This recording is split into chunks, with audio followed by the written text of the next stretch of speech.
সঙ্গীতশিল্পী ও অভিনেত্রী জেফার রহমান। বিভিন্ন সময় ভক্তরা তার গানের আলোচনা সমালোচনা করে থাকেন। দীর্ঘ বিরতির পর ইংরেজি গানে ফিরলেন জেফার।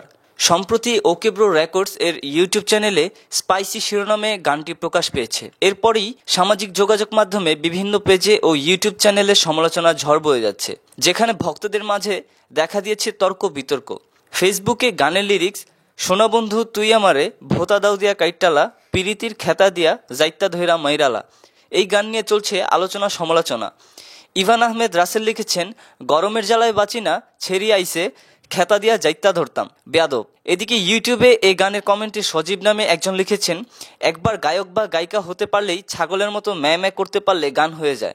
মারুফ নামে আরও একজন লিখেছেন, "কিসব করতেছে, তোমাদের লিরিক্স দরকার হলে যোগাযোগ কইরো আমার সাথে, আমার নিজের লেখা অনেক গান আছে, সেগুলো ফ্রিতে নিয়েও দরকার হয় ক্রেডিটও লাগবে না ভাই, তাও এসব কইরো না দয়া করে।